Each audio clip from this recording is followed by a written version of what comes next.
છોટાઉદેપુર નસવાડી મામલતદાર સાહેબને અન્ય પ્રશ્ન લઈને આવેદનપત્ર આપવામાં આવ્યું. છોટાઉદેપુર જિલ્લાના નસવાડી તાલુકા સેવા સદનતા 9 સપ્ટેમ્બર 2024ના રોજ આજના ડિજિટલ ગુજરાતમાં છોટાઉદેપુર જિલ્લાના નસવાડી તાલુકાની 6 પ્રાથમિક શાળાઓમાં શિક્ષકોની ઘટ, વિદ્યાર્થીઓ ટ્રાન્સપોર્ટેશન સુવિધા પણ બંધ તેમજ શાળાઓના ઓરડાની હાલત પણ જર્જરિત બાબતે નસવાડી જય આદિવાસી મહાસંઘ દ્વારા મામલતદાર શ્રી મારફતે મહામહિમ રાજ્યપાલ તેમજ મુખ્યમંત્રી સાહેબ સુધી આવેદનપત્ર મોકલવામાં આવ્યું. છોટાઉદેપુર જિલ્લાના નસવાડી તાલુકામાં સૌનો સાથ સૌનો વિકાસ સૂત્ર માત્ર બોલવા પૂરતું સાબિત થયું છે, જેથી જય આદિવાસી મહાસંઘ દ્વારા નસવાડી મામલતદાર સાહેબ દ્વારા ટ્રાન્સપોર્ટેશન સુવિધા ચાલુ કરવા બાબતે નવી પ્રાથમિક શાળાના ઓરડા નવા બનાવવા, શિક્ષકોની ઘટ પૂરી કરવા, શિષ્યવૃત્તિ ડીબીટી પદ્ધતિ દૂર કરવા, બેંક કર્મચારીઓ ગુજરાતી વાંચી સમજી શકે તેવા હોવા જોઈએ જે બાબતે નસવાડી મામલતદાર સાહેબ મારફતે આવેદનપત્ર રાજ્યપાલ, મુખ્યમંત્રી, શિક્ષણ મંત્રી, કલેક્ટર સાહેબ, જિલ્લા વિકાસ અધિકારી, જિલ્લા શિક્ષણ અધિકારી સુધી પહેલી 9 મુદ્દાઓ વિશે માંગ સહિત આવેદનપત્ર મોકલવામાં આવ્યું.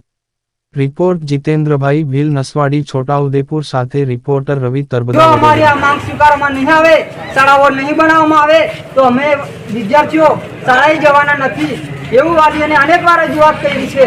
તેથી અમે સમગ્ર વાલીઓ ભેગા થઈને અમે અમારા વિદ્યાર્થીઓને શાળામાં મોકલવાના નથી અને જો આવનારા સમયમાં અમારી માંગ સ્વીકારવામાં નહીં આવે તો અમે ગાંધી ચિંધ્યા માર્ગે અને અમારા સમાજના અગ્રણી એવા બિરસા મુંડાના માર્ગે અમે સામાજિક આગેવાનોને સાથે રાખીને અમે સૌથી મોટું વિશાળ પ્રમાણમાં જન આંદોલન કરીશું.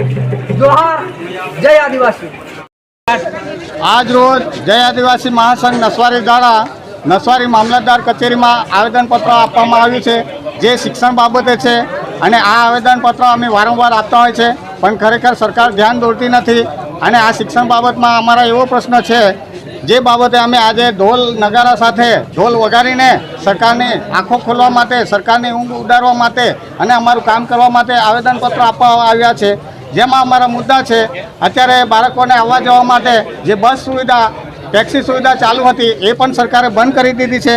એ પણ અત્યારે સત્વરે ચાલુ થાય અને અમારા તાલુકામાં શિક્ષકોની ઘટ છે એ પણ સત્વરે પૂરી થાય એવી અમારી માંગ છે અને અમારે ગામડાઓની પ્રાથમિક શાળાઓ જે જર્જરિત હાલતમાં છે એ પણ નવી બને એવી પણ અમારી માંગ છે.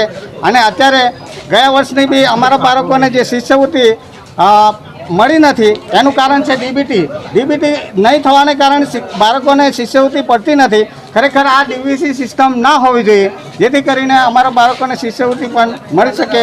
આવી અમારી ઘણી બધી માંગ છે. જો આ અમારી માંગ નહીં સંતોષાય ટાઈમસર તો અમે ગાંધી ચિંધ્યા માર્ગે આંદોલન કરીશું એવી અમે સરકારને ચુસ્તપણે જાણ કરીએ છીએ. ખરેખર અમારા જે મુદ્દા છે 10 મુદ્દા એને ધ્યાનમાં દોરીને સરકારે સત્વરે અમારા માંગ મુજબ કામ પૂરું કરે એવી અમારી માંગ છે. જય આદિવાસી, જય જોહાર. મારું નામ ભીલ અરવિંદભાઈ વિઠ્ઠલભાઈ, રહેવાસી આનંદપુરી, જય આદિવાસી મહાસંઘના પ્રમુખ.